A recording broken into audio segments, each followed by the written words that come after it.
feel love, and I ain't got no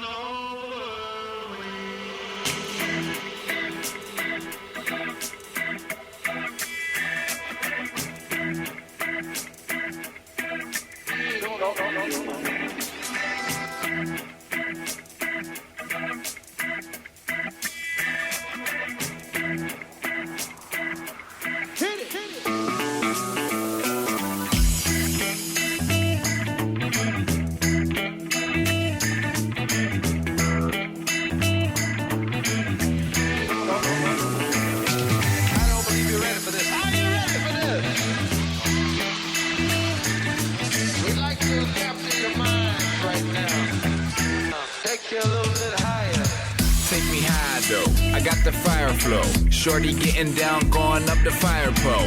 Radical in the mitten where we mad cold. I got the bullfrog flow. You a tadpole. Feel the love, feel the rush. Hey everyone, welcome to someone's favorite movie podcast. My name is Randy. I'm coming to you from the Pod Shack outside beautiful Flint, Michigan, USA. With me is my illustrious co-host, the man they call Tomko. What's up, sir? How you doing? Illustrious. I don't think I've ever been called that before. I feel like I should be honored. You are illustrious, you're luxurious, you are boisterous, and soft to the touch. oh my God, so soft. You're like aloe made human. Oh, yes, sir. You are walking aloe. Like I would rub my body all over. Oh, wait a minute. Oh, we're getting into This got off to a weird but oddly interesting start. Hello, listeners. AKA arousing is what he meant to say. Hello, everybody. This is a Big Dumb Movie Show. We thank you so much for tuning in. I hail from the podcast known as Miserable Retail Slave, which is a Big Dumb comedy show. He hails from a podcast known as Jake and Tom Conquer the World, which is a what, Tomko?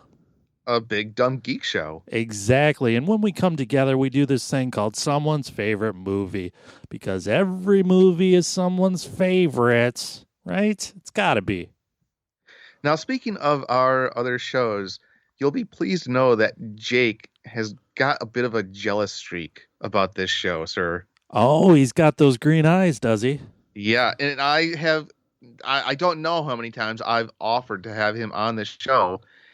I'm hoping he hears the sound of my voice and, takes us up on the offer, because I've got plenty of ideas of movies to torture him with. Jacob Oldbean, you have a standing invitation to join me and your BFF in talking about some really shady movies of ill repute. Okay, sir? This is me formally inviting you, Mr. Jacob Wilson, onto this program. There it is. Come on, Jake. You know you want to do it. Yeah, we can do. I was actually going to ask you about your wonderful co-host, whether he wanted to do the Ewok movies with us on this program. I think he kind of has to. I mean, we're calling him out in public like this. This is a public forum. You've been called out. Either you respond with a yes or a rap diss track. Your call, sir. Your call. Either way, we win. I mean, the whole world wins, especially if he comes out with a rap diss track, because that would be bonkers. That would be the highlight of my podcasting career. Would it really? I'm not sure what the highlight of my podcasting career is. Maybe teaming up with you, sir, because flattery gets me everywhere. So here's the deal. I did record an episode dealing with this movie with my co-host from the Miserable Retail Slave, old Tommy Thompson. We did record an episode. However, he never finished the movie because he was so scared and frightened by the content. He said he was on the edge of his seat and nervous the whole time. So he never finished that. So the episode turned out rather, we'll say shitty. Can I say that? That's adorable. Isn't he cute? He said he just had a fight or flight response the whole time. And I'm like, what were you doing? Just like punching the air and like covering your eyes? I don't understand what that means. But yeah. Hopefully. Oh, Tommy, I love you even more now. Hopefully you didn't put a little poo-poo or pee-pee in your panties there, Tomko, because we got an episode to do. Oh yes, and this is a movie I've been actually wanting to see for a couple years now, and I appreciate the opportunity to finally check this off my list. I feel like everybody needs to see this movie at least once. Myself, I've seen it. God help me 4 times. I would agree. This is a must-see movie. Yes. But before we go there, we're gonna do, because we are just a blossoming podcast still. You know, we got our baby legs like Deadpool and Deadpool 2. We've got those baby legs, and you know, we're just learning to walk. I figure we might add some new segments here and there. The first one is a very popular one. Like, you do it on your program. The Epic Film guys used to do it on their program, which I love. Nick and Justin and Loisos, they're the best. Well, they were. They were the best. We're coming for them. We're taking the crown, bros. You know, we're throwing down the gauntlet. They do a segment called "What Are You Drinking?" Right? We're not gonna We're not gonna do that though. I'm gonna ask you, Tomko, what are you watching? What movies have you watched recently that deserve a little talking about? I mean, they don't have to be the shittiest of the shit. They can be anything that you've watched recently. The floor is yours. I haven't really watched a lot of movies recently, but I've been getting caught up on a couple of television shows that I've been meaning to watch. Baskets was one of them. Have you seen that show? With that guy and that other guy. Galifianakis. Yes, that one and that other guy. Louis Anderson, yes. Okay. The first 3 seasons are on Hulu, and it's this weird, surreal family drama comedy with Zach Galifianakis playing 2 twins who are just like the most awful human beings on earth, and Louis Anderson plays their widowed mother, who is long suffering because of the fact that these kids who are supposed to love and adore their mother just treat her like shit and are just awful human beings. And it's weird. When you watch the first episode, all you can see is the sight of Louis Anderson in drag, but after a while, you just kind of roll with it and you accept it. And it's actually a really effective family drama after a while. Wow, that's interesting. I have heard of Baskets, but I did not know the premise whatsoever. I knew Zach Galifianakis was in it. And right when you mentioned it, I thought of, I think it's called Bored to Death or something, with Ted Danson and a dude from Phantom Planet. And I swear that Zach Galifianakis was in that. Yeah, I've heard of that. It's on HBO. Don't they play like hobbyist detectives or something like that? I have no idea, but when you said Baskets, that's what popped in my head, and I'm completely wrong. The other thing I've been watching is Lilyhammer on Netflix. Have you heard of that show? I have heard of it. It came out a few years ago, right? Yeah. It's got Steven Van Zandt, who I would say at this point he's probably most well known for playing Silvio Dante on The Sopranos, though I'll always think of him as the weird bandana wearing guitar player for Bruce Springsteen. As well you should. Yes. He plays another gangster. He is in the Federal Witness Relocation Program, and rather than having him hide out somewhere in the middle of like Utah or Montana, he voluntarily goes to Lilyhammer, Norway, and it's one of those weird clash of culture type of comedies mixed in with a little bit of mafia good times. Mm-hmm. I can see why it was canceled, because at the end of the day, he's just playing the same character that he did on The Sopranos, and he himself doesn't have the ability to carry an entire series. But the cast, I think, is really interesting. That's the problem with Netflix shows, especially like Netflix originals. You can ask Dan from Netflix and Swill about this. Like they pop up on Netflix, and Netflix doesn't really promote a whole lot of those shows unless they're Stranger Things or something, which doesn't need promotion, but you know. And meanwhile, a bunch of shows and original movies show up there, and you kind of stumble upon them, but you've got to stumble upon them. You've got to search for them. They don't make it easy. No, they don't. Back when they first started doing a lot of original content, they were kind of known as one of the premier outlets, kind of like the new HBO. But the problem is that they've diluted the premiere content with so much shit that it's kind of hard to separate the shit from the premiere anymore. Yeah. Some of these original programs have become kind of the equivalent to those random direct-to-video shitty movies that you'd see in the old school video stores. Basically, they're trying to fill the shelves with content, Exactly. They've kind of become the streaming version of the $5 discount bin at Walmart. Yeah, pretty much. Although you can find some hidden gems in that $5 discount bin. And we are all about the hidden gems, sir. Absolutely. What am I watching? You just asked me, Tomko. And yes, I did. Yeah, I thought I heard that with using my mind powers.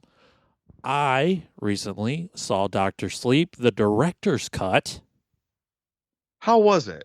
I enjoyed it immensely. However, I will tell you this. I never saw the theatrical cut. I only know the director's cut.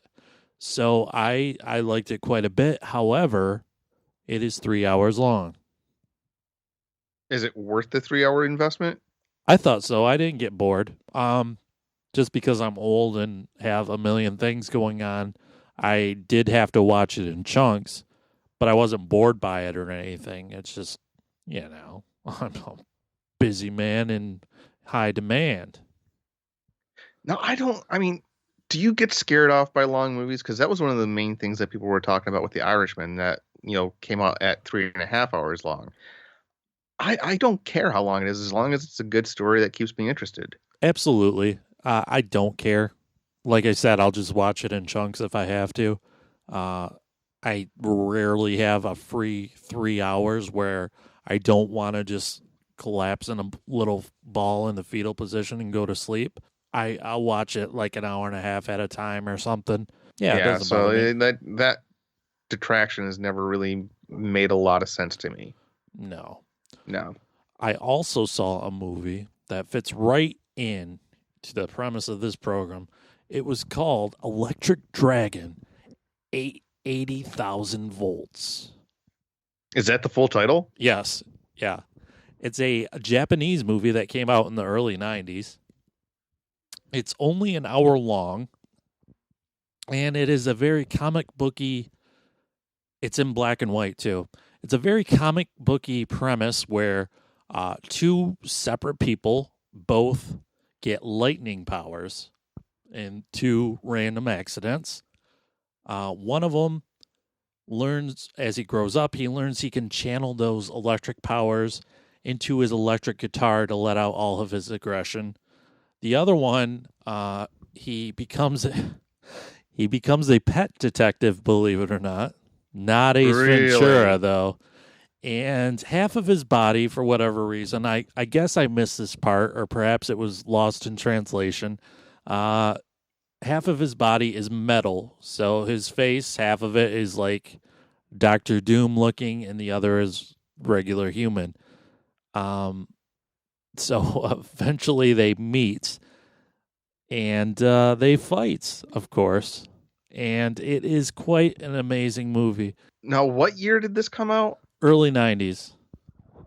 Okay, because this sounds like a movie that 11-year-old Tomko would have written.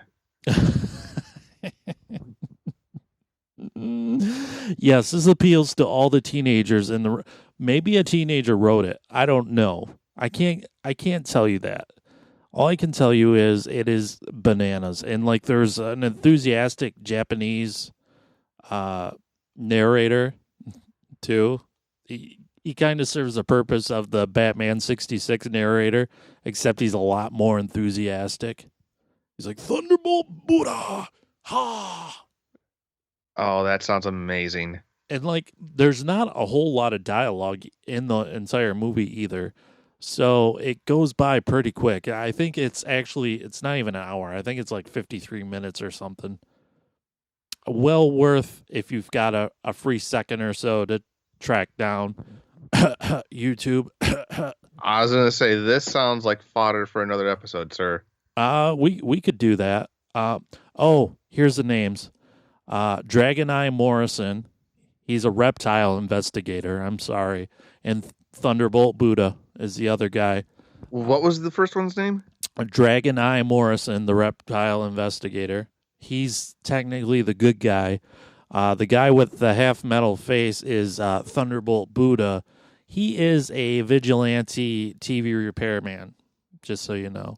Was the first guy, did he, please tell me he resembled Jim Morrison, the Lizard King? Not at all. Oh, that's a missed opportunity movie. Kind of, yeah. I mean, it's all right there for you. He did jam on that electric guitar, so occasionally the announcer will pipe in, "He conducts electricity. He talks to reptiles. He's the man. Dragon Eye Morrison." That's great. My God, this sounds like just an amazing fever dream of a movie. It is a fever dream. It is. Those are the best kind of dreams, though, the feverish ones. Yes. Yes, sir, they are.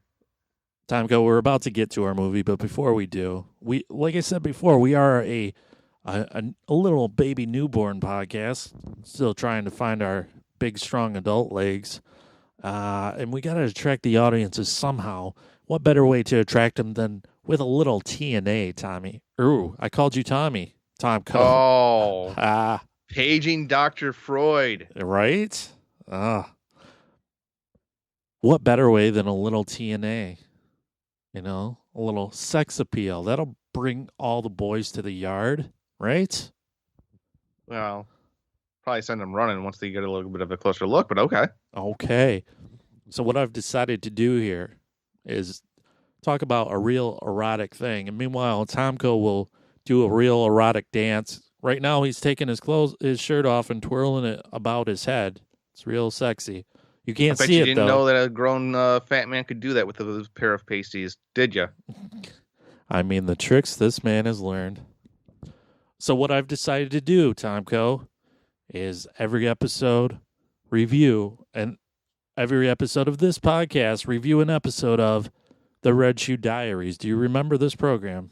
Yes, I do. Do you remember the premise of the Red Shoe Diaries? I don't remember that. I just remember getting to see Tasha Yar naked. That's true. The Red Shoe Diaries was on HBO. No, sir, that was on Showtime. Was it on Showtime? It was on Showtime. Oh, listen to the enthusiasm in Tomko's voice. I was like 13 years old when it came out. I knew exactly which channel to turn to Fridays at midnight. So the Red Shoe Diaries starred David Duchovny as Jake Winters, and he was known as Red Shoes because he put a column in the newspaper as Red Shoes because his wife had committed suicide, and he was trying to find a reason why his precious wife, or I think fiance, doesn't matter, it doesn't, committed suicide. So he solicited letters from other women who were in love and whatever, and so it became his own version of basically Penthouse Forum. So every episode would start with David Duchovny walking his little dog. He would read a letter that he got in the mail, and it would always start with "Dear Red Shoes." And you knew this was a super sexy show because the theme song was like aggressively saxophone. Like, oh my gosh, all the sex is going to happen because of this saxophone going bananas right now. I'm just picturing the saxophonist from the Lost Boys now. So I reviewed the first episode of the Red Shoe Diaries. It was called Safe Sex, and it starred David Duchovny as the narrator, basically. And the woman in question was played by Joan Severance, who is an alumni of someone's favorite movie. She was in our very first episode. She was the love interest in No Holds Barred. So from No Holds Barred to this. I'd say that's a step up. You think so? Hulk Hogan to full frontal nudity? I didn't say it was a step up for her. Oh, okay. Step up 3D, maybe. Huh. So the letter began, and I'm going to review this real quick. Every Friday the 13th changes my life for better or for worse, usually for worse. And that's how the sexy premise begins. And Joan Severance is standing in the rain, and a taxi cab stops, and a stranger in the back seat says, "Come on in," because it's raining, and she can't seem to hail a cab despite the fact that she's a very attractive woman standing in the rain. No cab will stop for her. So this gallant soul says, "Hey, man, you can hop into the back seat of this cab and share it with me." So she decides to, obviously, because otherwise we have no plot.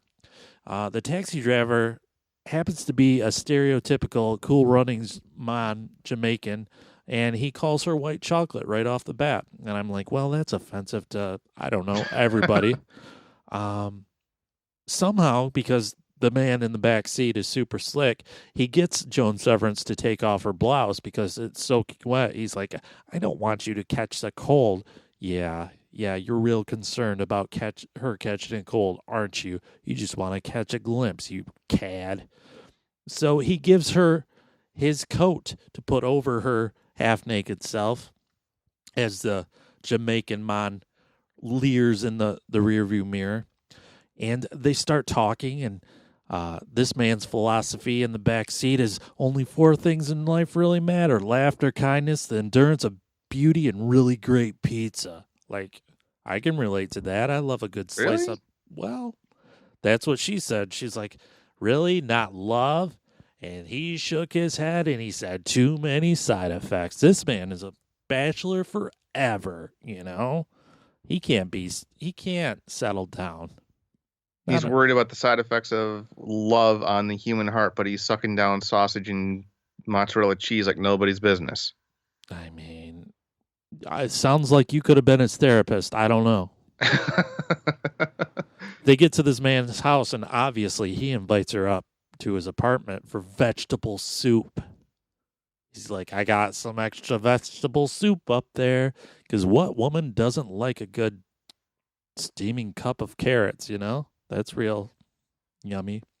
So she goes upstairs because who can resist the allure of vegetable soup? And she says she has no idea what I'm doing here. Like, this is so unlike her. And she just suggests to the guy, maybe we should just go on a date. You know, dinner and a movie. And homie says, "But what about the fucking vegetable soup?" And he says, "I got some cassettes too that you might dig."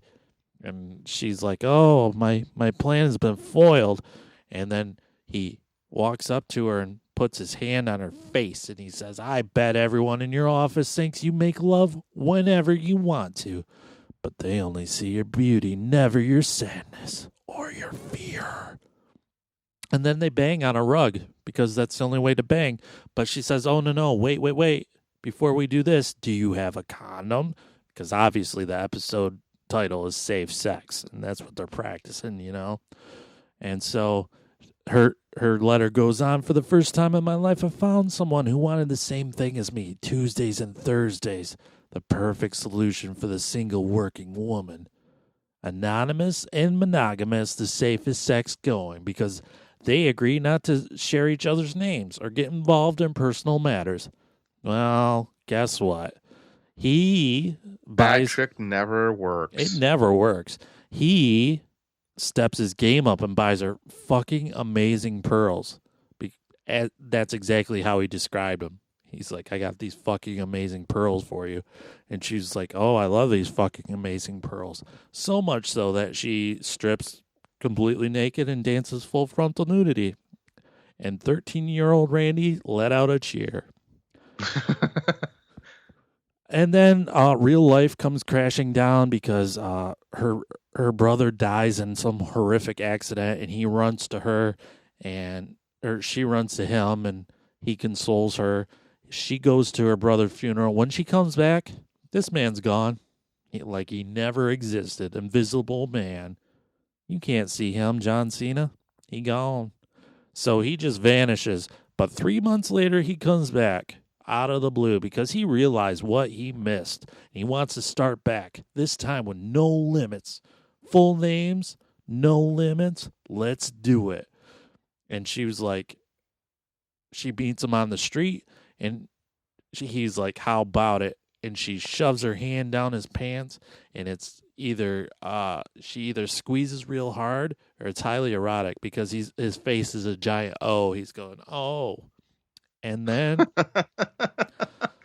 the moral of the story, David Duchovny says, "You go to bed with a stranger, and they can still be a stranger, but you go to bed with them again, and they stop being a stranger." And that's one to grow on. You're welcome. Was that the actual line? Yes. You're welcome. Red Shoe Diaries. I wonder why you and I are the only ones that remember this show. I don't know, but it's highly erotic and also highly comical. Kind of makes, what was it, the 50 Shades of Grey look refined.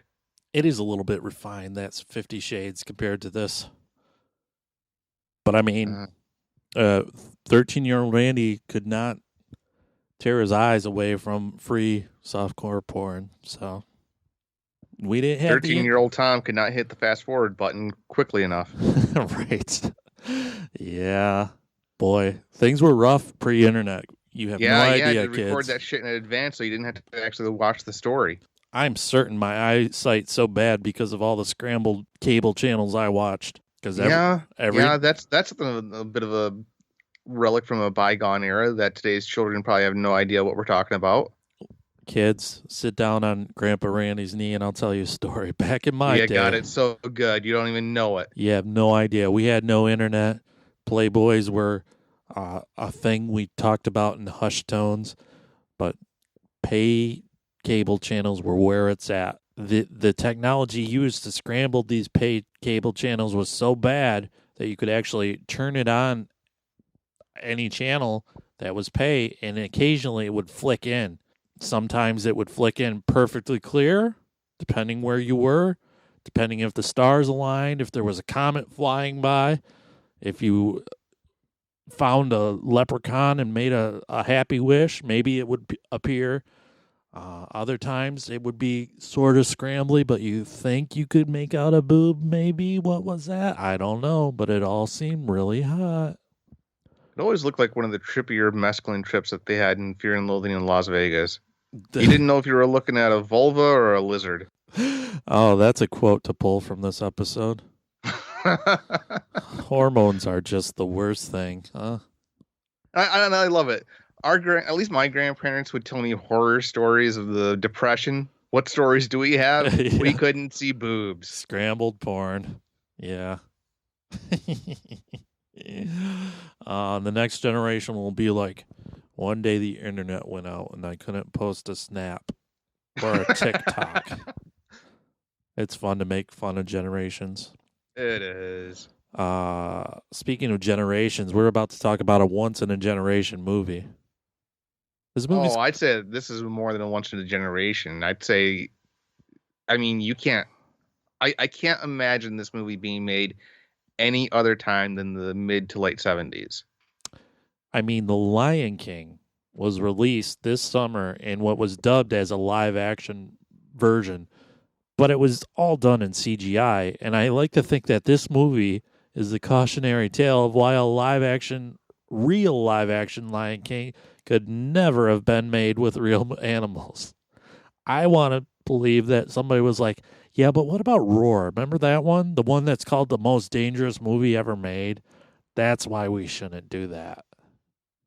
I was going to say, chances are all they had to do is send a text out to Melanie Griffith, just ask her about that. I would love to hear her side of these stories. Yes. So Roar is called the most dangerous movie ever made. And why in the world would it be called that, you may ask? Because it's a movie featuring, I don't know. I watched some things about it on YouTube. 150 large cats. All untrained. 2 trained elephants. One director's crazy idea, and that crazy director's entire family. Because if you're planning on executing an insanely dangerous idea, why not involve your whole family? What could possibly go wrong? Everything. Everything. We'll get into it, but 70 people were hurt during this movie, which is surprisingly low, I would think, when you consider what everybody was working with here. Honestly, I can't believe nobody died. Obviously, he used his family because the animals were used to him and his family. So the inspiration for this happened in the late 60s. Noah Marshall and his wife, Tippi Hedren, who was over there filming a movie in Africa called Satan's Harvest.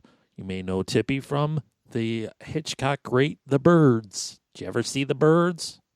I did have indeed. Yeah, I used to feel sorry for her. You used to? What happened? Well, my sympathy went out to her when you find out about some of the shit that Hitchcock inflicted upon her against her will. And then she decides, no, that's not hardcore enough. I'm going to show him how this shit's really made, and outdoes everything that he did voluntarily. Yeah. So she was filming a movie called Satan's Harvest in Africa. Noah Marshall tagged along, and they saw an abandoned house that had been overrun with lions. She said in an interview with Parade magazine, it was an amazing thing to see. The lions were sitting in the windows. They were going in and out of the doors. They were sitting on the verandas. They were on top of the Portuguese house. They were in the front of the house. It was such a unique thing to see, and we thought, for a movie, let us use the great cats as our stars. I mean, really, this is the Home Alone sequel we really needed to see. Macaulay Culkin versus 50 lions. Home Alone 7. Who's the filthy animal now?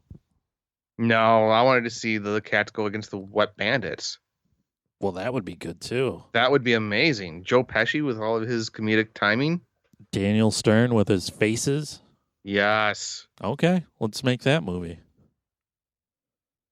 So inspired, Noah Marshall decided, hey, let's make a movie based on this. Let's use my own family. We'll live in a house alongside lions. So he investigated the idea, and lion tamers told him, nah, it's impossible. You can't bring that many big cats together on a film set. They won't get along. So he said, fuck you. I'm just going to get my own big cats. They might not be trained, but who cares? So and wasn't the idea that he would make them get along and cooperate with each other by raising them from cubs to adulthood together and presenting himself as the alpha? Exactly. That's why in the movie, this crazy weird man with his unkept hair that's kind of resembles a mane. If you notice, he's in between dialogue. He makes all these random lion noises and stuff. Like, I just thought he was making the Captain Caveman movie. Well, my thing is, okay, so the animals are used to you, right? Like, that worked out for the grizzly man, right? Did you ever see that? Yes, I'm glad you mentioned that because I was drawing a lot of parallels between those two. Yeah. So the idea was he was going to start stockpiling all these animals, raising them at their home, because why not? This led to a photo shoot in Life magazine featuring their lion roommate, Neil, who was allowed to hang out in the house and sleep in the same bed with the kids, hang out in the living room or kitchen. How bad do you think their house would smell like that? I don't know. You have a dog sometimes. You go over somebody's house and they have these mangy dogs, and they stink so bad. I can only imagine what a lion smells like. Well, I mean, think about an average cat box, domesticated feline. They can pump out some god awful smells. Imagine having a house full of large tigers and lions, pumas, and all sorts of other things. Yeah, it would be bad. So he decided, hey, we're going to raise all these big cats together. We're going to start stockpiling them. We're going to buy all this land and build these sets. We're going to sink.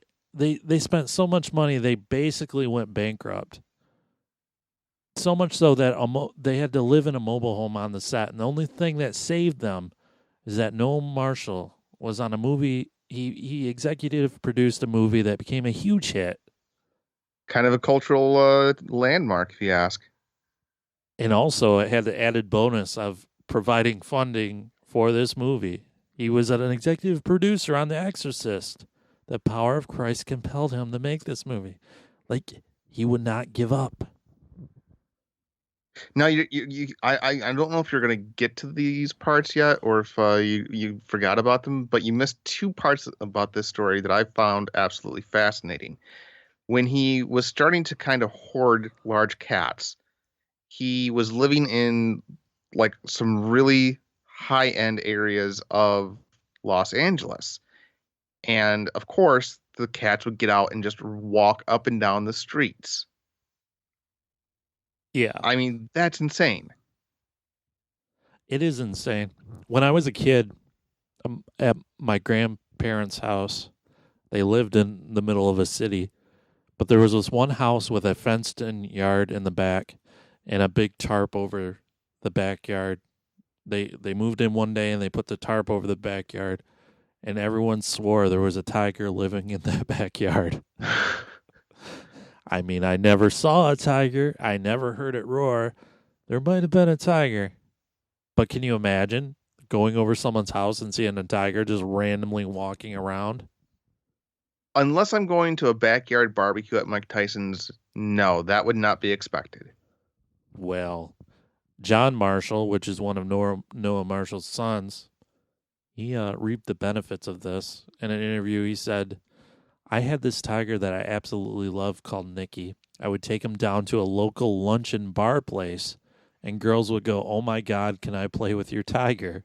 That's not a sexual innuendo, by the way. That's what he said, the girl said. I'd say, well, not right now, but if you give me your phone number. Wow. He was taking a tiger out to the bar to pick up chicks. You know what? I could see that working, though. Oh, absolutely. I mean, a lot of guys are very successful at meeting ladies by walking their dogs in the park. I'd imagine that this is kind of a trump card in that scenario. Yeah. I mean, how could you... And you've got to be the most confident man in the world, right? You grew up around lions and tigers. You have to be confident or else they'll eat you.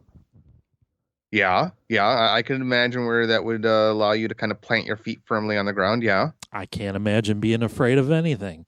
No. Like the daily adrenaline rush and PTSD that you'd suffer from just working on this movie alone, I would think would carry you on throughout the rest of your life with your head held high. Like, yes. Either that or a life of, destitution and addiction. One of those two. One of the two. So the problem with, so here's the deal. When I was in my early 20s, I was at a bonfire with some friends. And there was the house next door was getting, I don't know, I guess the people got kicked out or whatever. There was a dumpster in their backyard. So as we're sitting around my friend's bonfire, I noticed a TV in the dumpster, and I'm like, hey, we should throw that on the fire. And because we're all drunk idiots, yeah, do it. I said, I'm going to do it. They're like, yeah, do it. I'm like, I'm going to do it. Yeah, do it. So I go over there, and I grab the TV, and I stand over the fire holding this big TV, and I said, do you want me to do it? And everybody said, yeah. So I dropped the TV in the fire. And the thing that happened, because we were in the heat of the summer, what seemed like a real fun, good idea began to go out of control. Because when you throw an old school TV on a fire, the fire flames up very high because all the chemicals and whatnot that are in this old school TV. Also, it lets out a stink and a chemical smell that cannot be explained. So all that was seeping into the windows of everybody all around us. And it became a huge disaster. And that's what I think of this movie. Like, Yeah. Yeah. I think this is a great idea. Let's do this. Yeah, you should do it. I'm going to do it. Should I? Yeah, do it. Oh, bad idea. Yeah, dangled the cast and crew over the lions, and they all got bit. Because that's the thing. You thought ahead by raising these big cats, and they're used to you. You cast your family because they're all used to your family, and they may even have some affection for you and your family. But what about the crew? What about those people that the cats don't know? And also, as John Marshall said in another interview, you're fine with lions and tigers as long as you don't show any fear. The problem is the plot required us to show fear. These animals who had learned to respect us were totally confused when we started acting terrified. Whoops. God. Whoops. Yeah, and do we want to talk about some of the injuries that occurred on this movie? Absolutely. Well, let's give the basic plot. So the plot of the movie is let's turn on the camera and see what these animals can do. That's basically it. Yeah. Yeah. And I could see why Noel Marshall never made another movie after this, quite frankly. Yeah. So it is quite the spectacle. I told Tomko that before we started recording. This is a spectacle. When you've never seen that many grown lions in one room together ever, and you never will again. But there, at one point, there's probably 30 lions just chilling out in a house, and two men just standing there, sitting there, hanging out with them, and it's crazy. Yeah, I mean, my whole thing that I had gone through my head while I was watching this is, what a fucking asshole. I mean, yeah, it's the most dangerous movie ever made, but I would also say it holds the title of the most irresponsible movie ever made because you're putting your family in danger. You're putting your employees in danger. You're putting the animals in danger. And for what? A really bad movie. Yeah, they spent all told between the beginning of the idea and by the time it finally got made, 11 years on this movie, and it doesn't show. I mean, it was a disaster all the way around. There was all the injuries. Also, the fucking set got flooded and completely destroyed, and some of the big cats got loose after the flood. Yeah, didn't they end up having to shoot two of the lions? I think it was the lion they had the longest. That was the family's favorite. Got shot, and a bunch of the footage was buried underneath one of the buildings when it collapsed due to a flood. So maybe that movie that was buried underneath that wreckage was the Academy Award winner we were looking for. Instead, we got this. Yeah, I just made a quick trip over to the inflation calculator. The final budget of this movie in 1981 was 17 million. Adjust that for today's dollars, and that's almost $48 million. And it only made $2 million worldwide. Yes. Whoops.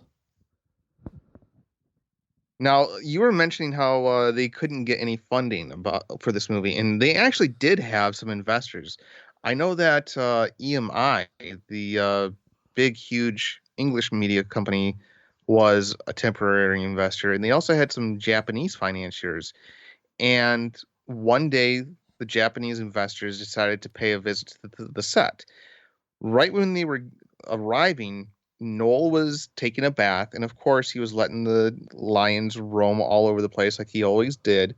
And one of them decided that it was time to play and dragged him out of the bathtub by his throat.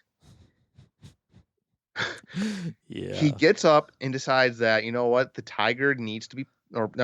lion needs to be punished because you can't have that kind of a behavior acceptable.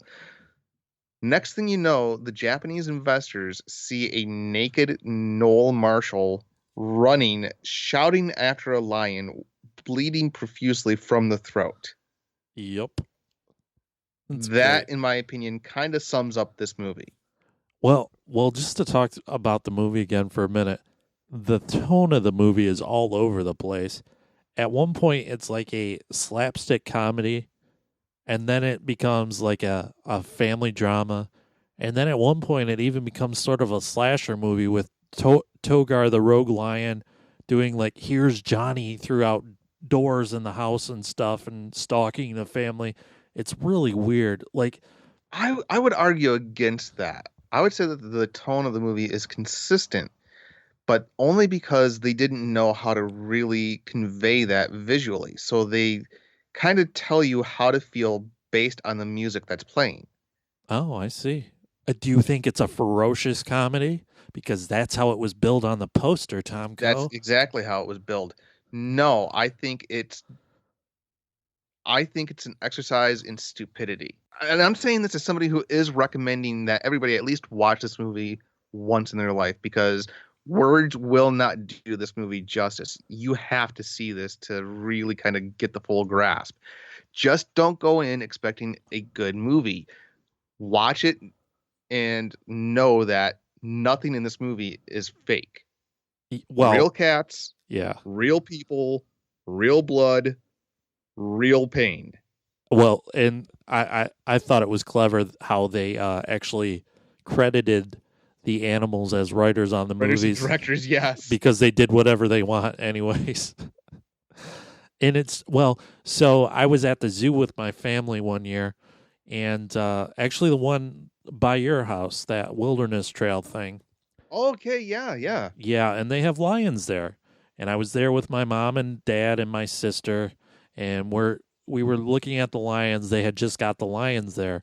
And the trainer of the lions saw that we were looking at them, and he happened to walk over and he called the lions over, and they bounded over like house cats, and he was petting them through the cage, and it was clear that they had all this affection towards him, and they really liked him, loving it like a domestic house cat would, like scratches behind the ears and everything. It was really weird being, I don't know how far the barrier in the cage is, but being that close to the lion, you realize how fucking big they actually are.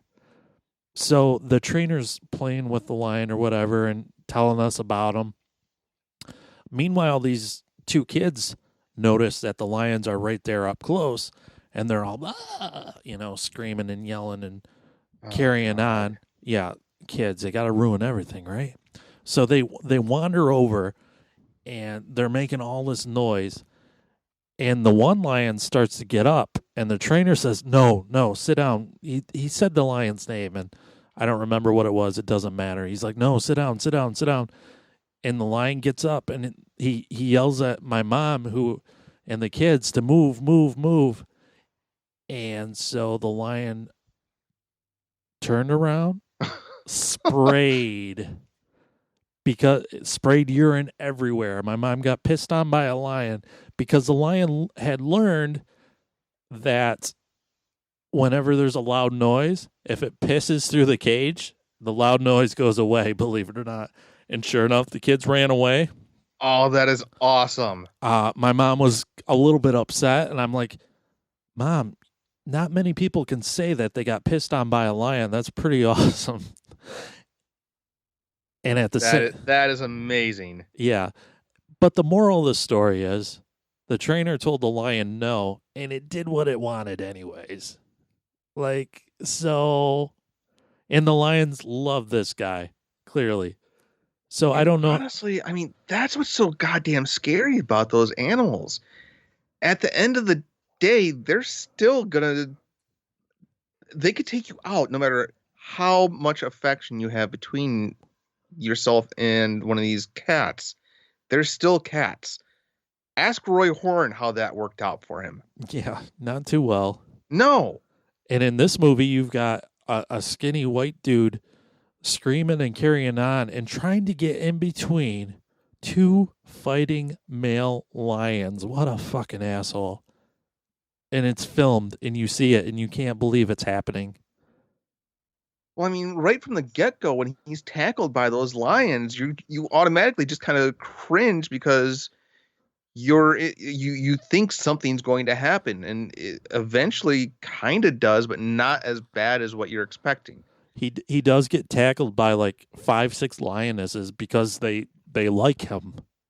However, Yeah. they also weigh a lot, so that could And crush here's a the man. thing, even if they don't intend to hurt you, they could easily cut your face up. They could disembowel you. They could, step on you. Oh my God, what is this guy thinking? Did you notice? And I don't know if you noticed in that scene that I was talking about where he tries to get in between the two fighting lions, which you can't fake that. They were obviously going at each other. He tries to get in between them, and the one goes after him. Did you notice he got tagged on the hand there? Yes. And from what I understand, that was the first day of filming. Yeah. Did you hear what happened? Not with the hand. No, I heard about his legs. There's so much bacteria in a lion's mouth that when you get bit, it almost causes an instant infection. So his hand started swelling up instantly. Like, you got the stankiest breath, lions, with that bacteria. So the very first day he gets bit on that hand, his hand starts swelling up, and it looked like he just got nicked, like maybe a tooth got him or whatever. Because clearly, if the lion was trying to bite him, it would have taken the whole hand. But just that little bit was so bad that the doctors were afraid that he was going to lose his arm. Wow. 12 hours from lapsing into a coma because he was diagnosed from blood poisoning just from that little scrape. Now, I also heard that at one point his legs were both gangrenous from the repeated puncture wounds that he received. He was in the hospital getting treatment for it, and something was going on set. He basically escaped from the hospital to make his way back to the film, never returned, and claimed to have willed the gangrene out of his body. That's the level of crazy you're dealing with. Oh, we haven't even touched the tip of the iceberg with this guy yet. No, not yet.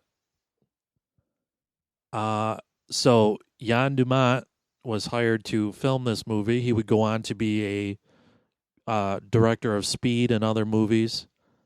For one shot, he held a handheld camera in a pit covered with a green tarp and filmed a group of lionesses running over him.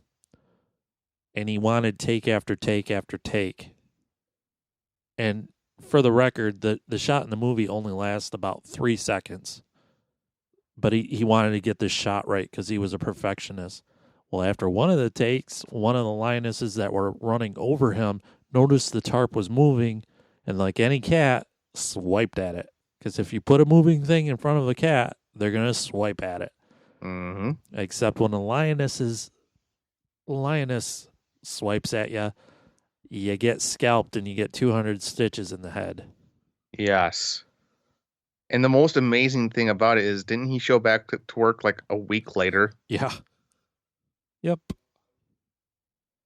Yeah, and I'm assuming that you've seen the pictures of his post-stitched head, haven't you? Yeah, well, when the movie was released for the first time, really, because nobody knew about it, by Alamo Drafthouse, like the promotional posters were all injuries from the movie to promote which is kind of ingenious and kind of classless, but whatever. One of the posters is Melanie Griffith's clawed face, because Melanie Griffith was Noah Marshall's stepchild. Yes. And this is honestly where I started to kind of turn against Noel. Because if you want to do stupid shit and put yourself in danger, go for it. If you're a legal adult, you know what you could possibly get yourself into, fine, do it. As long as you don't get anybody hurt who can't really speak for themselves. Wasn't she like 16 or 17 at this time? Yeah, she was not a legal adult. She was not 18, I don't think. She was dressed up like a sex symbol. Like I don't know. That was kind of creepy to me, honestly. Yes.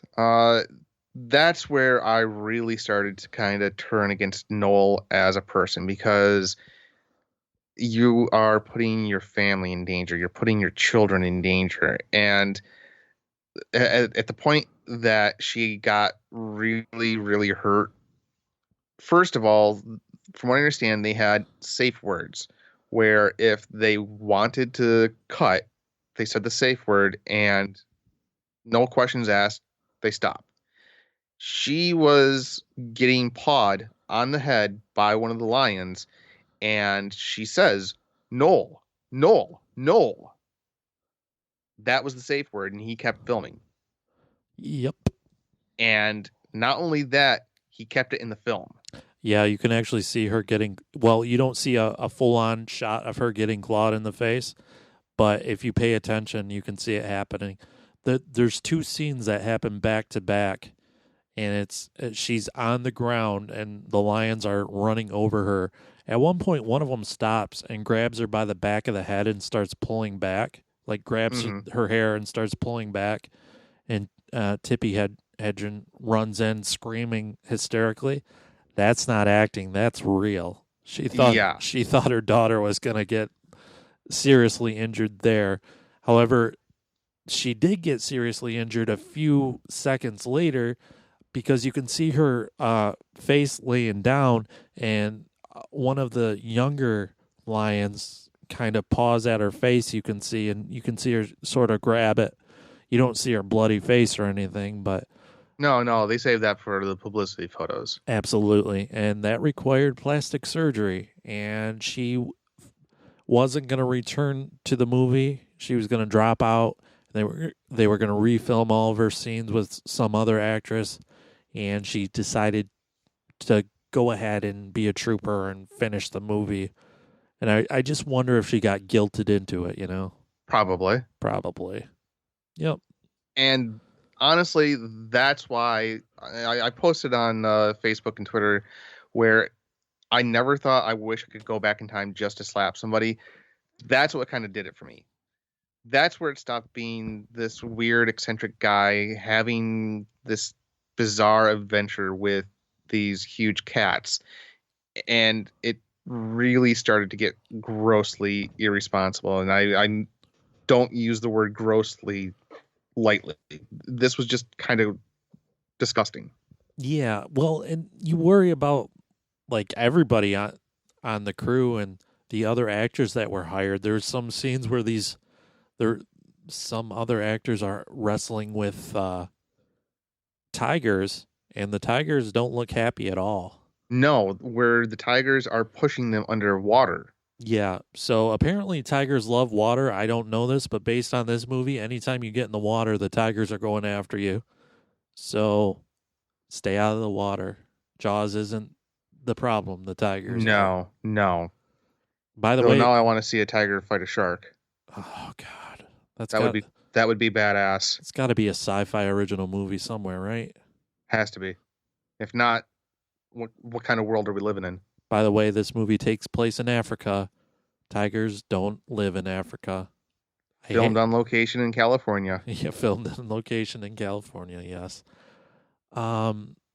Tippy, her leg was broken by a fucking elephant. By an elephant, yes. How many people in Hollywood can say that? Yep.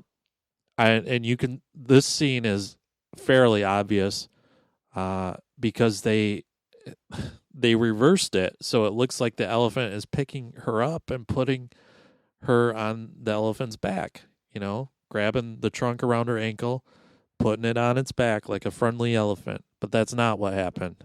She was on its back, and it flipped her off by the ankle and broke her ankle. But they reversed the footage, so if you see it, it's fairly obvious. Like, I don't know. If you're not aware of that fact, it might not be as obvious, but... I mean, I get what he's trying to do with this movie. Yeah. Where he's trying to show these animals as majestic and beautiful, and it's the humans who are the savages. I get that, but I don't know. Maybe make a documentary or something.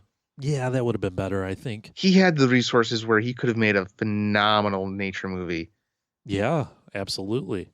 You could have just filmed the lions interacting with each other, and that would have been fascinating. Yeah, and maybe throw in some shots where if your family, or at least maybe your adult wife, was comfortable enough to interact with them, show that. Well, it's funny because the threadbare plot of the movie, the real thin line of the movie is Marshall plays this guy that went to Africa for 3 years to study the big cats and to prove that they can live with humans and whatever. So he's got this big house with every imaginable animal, and there's this group of poachers that don't like the fact that this is happening, and his family is coming to visit him because they haven't seen him in 3 years and they have no clue what he's up to. So he goes to pick him up. They arrive just as he leaves, and it's this series of missed encounters. And there's a rogue lion that's causing problems. But in the end, it's a happy ever after. Like Robbie, the alpha male, fights Togar, the rogue lion, and wins, and then they become friends. And the family, who was afraid of the lions and tigers to begin with, learns that, hey, they're not so bad, and they start playing with them and petting them, and it's happy. Yeah, you know what? That's where I have to kind of walk back my comments about the mood just kind of shifting with the music. That was a jarring shift. Oh, yeah. Where the family hides out in this shed or whatever in the backyard, and they're terrified. They fall asleep and they wake up, and the cats are lounging with them. Yeah. First of all, lock the fucking door. Right.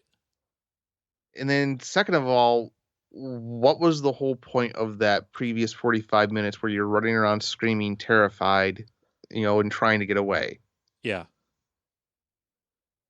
Yeah. And if nothing else, maybe the lesson of the day is wait for your ride when you go to the airport.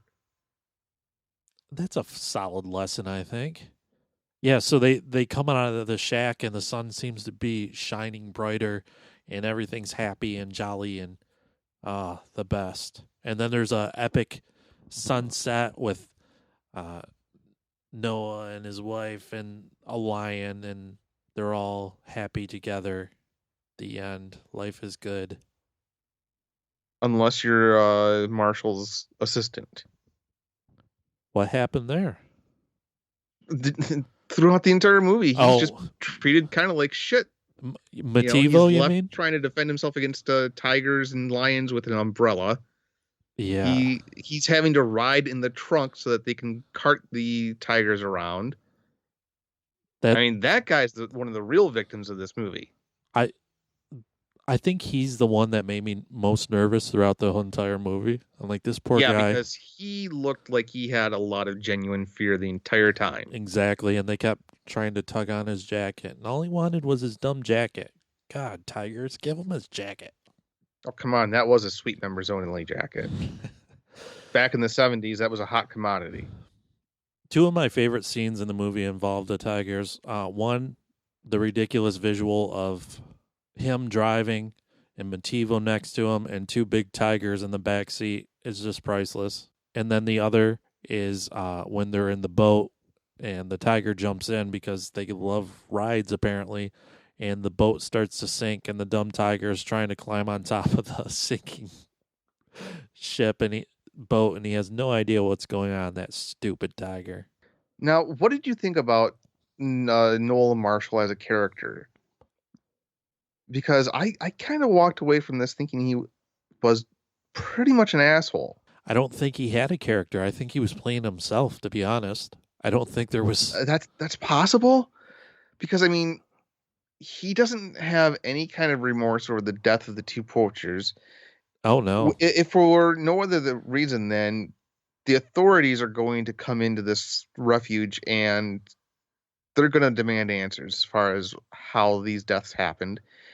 And also, did you catch the scene where they were talking to the local people trying to get back to his refuge? and he has his assistant distract them while he steals their bikes. Right. It's a fucking dick move, Noel. Yeah. Their only form of transportation, and you done stole it. Exactly. They could be relying on that for everything, and he just casually steals them and then he crashes them. Then he borrows that guy's car and just leaves it on a mountain. That. Yeah, he just leaves it there. You're a walking disaster, sir. And I think that might sum up the movie. It's well-intentioned, dumb disaster of a movie. Yeah, I would agree with that. But it's one of those movies that if you don't think about the plot, you don't think about the acting, the writing, anything like that, you can't take your eyes off of it, especially if you know the story behind the movie. Because that's what sells it for me. Oh, absolutely. To know that all this stuff, to know it's not fake. It's not fake. Yeah. To know this is, when I originally saw the trailer for this movie, and I believe it was when Alamo Drafthouse was brought it back, I think in 2015 or whatever. That's what blew my mind, was the scenes of all the cats and stuff, and they were like attacking the people, and I think the trailer said they were untrained and stuff. I'm like, this is insane. And it is. Yeah, I think in the trailer there was a scene where a lion jumps off the roof and started chasing. I'm like, oh my God, what is this thing? I have to see this. This looks like a disaster. Now, another asshole moment on the part of Noel. You were mentioning how they can't get the tigers to hit their marks or perform on command. Mm-hmm. Did you hear about some of the things that they did to try to get performances out of these cats? No, I know that I watched a documentary that Animal Planet put out, but I watched that a long time ago, so I don't remember. Okay, at one point, one of Noel's sons is hiding in a barrel filled with water, trying to have the cats not notice him. Right, yeah. And in the movie, the cats are looking into the barrel, and they're supposed to drink the water. Well, they couldn't get the cats to do that on command. So what they did is they put them on a very hot roof for 3 hours and fed them full of salted meat. Oh my God. Fuck you, Noel. Like I said, I mean, this movie is it's all at the same time. It's a bad movie. It's a fascinating movie. It's captivating. But when you learn about some of the shit that went on, I can't help but think that this guy is just a fucking asshole. Well, there was a horror movie that came out in the early 90s called Shakma. Basically, it's a group of people get stalked by a killer baboon. And obviously, it's a real baboon. And to film the scenes of the baboon going apeshit and pounding on doors and just losing its mind, they actually had a female in the behind the door, like spraying pheromones and stuff. So the baboon was going, pardon the pun, apeshit over this female in the next room. So they're filming this poor animal in heat as it's losing its goddamn mind. All for the entertainment of the stupid people watching this movie. Just so stupid, so irresponsible. I feel like my father saying this, but so damn irresponsible. And I guess we've stumbled upon one of the benefits of CGI these days. You don't have to treat an animal like goddamn shit anymore to exactly get it to do what you want. I do recommend this movie with some heavy caveats. Oh yeah, for sure. It's not a good movie. Don't expect it to be, but it is worth seeing because of the spectacle of all the lions. And there will be a lot of what the fuck moments for you. So maybe gather up a few friends, drink some beer, and laugh at it, because you will laugh. You'll be like, oh my God, what's happening? And yes, this is definitely a shot in a beer movie. Yep. All right. Anything else you have to say about it, sir? I think that about sums it up. I do. All right. So this has been our big return episode. We hope you enjoyed it. Next time we're going to talk about the movie called 1201. Oh. 1201. This is a movie that aired on Showtime, and the producers of this movie and the writer of this movie would later sue the makers of Groundhog Day for a similar premise. Yes. Oh, really? That Groundhog Day. Yeah. So we'll investigate. We'll really see what's what. I look forward to it, sir. Absolutely. Where can the people find you, Mr. Tomko? Well, you can find me each and every week on the aforementioned Jake and Tom Conquer the World podcast. It's a show in which we talk about all things geek, talk about what we like to drink, and anything else that pops into our head, whether it's time traveling stories or porn parodies. We'll talk about it there. Oh, yeah. I love the porn parody talk. I'm trying to get Jake to talk about another one. It's just, he's a busy guy. Oh, man. That's my favorite thing. You can find me on the Miserable Retail Slave Show. We've recently come back. The last episodes released were we recorded in the car on the way to one of Tommy's comedy gigs. The first part featured me wanting to become a Russian slap fighter, and and the second part features me going on a rant about this girl I saw at the comedy show from Rome, Italy, dating this doofus from Central Michigan University. And also we go on a huge long tirade about Stephen King's tweet, which he got himself in hot water over. Oh, Steve. Oh, Steve. Not so penny-wise now, are you, sir? I see what you did there. I'm a clever boy. That's what I am. That's what my mommy tells me. So if you like what you hear, go ahead and tell a friend to listen to this, please. We hope you, I'm going to set up I didn't want to, but I'm probably going to set up a Facebook page or something soon. So you can like that if you like the program. Follow me on Twitter at mretailslave or Fave Podcast on that Twitter, or search the hashtag Miserable Retail Slave on Instagram to follow either show accounts. That would be great. As far as myself on social media, you can find me at The Drunken Dork on Twitter. And if you want to venture over to Facebook, you can find us at Jake and Tom Conquer the Group. We don't have a fancy sign-off, so maybe somebody can write in and tell us a sign-off that we can have for the show. Email me at someone's favorite movie podcast at gmail.com, and also send me in your pick for your favorite guilty pleasure, underappreciated gem, etc., because we would love to tackle those. Okay? Yes. That would be awesome. We will see you next time. Bye-bye. Bye.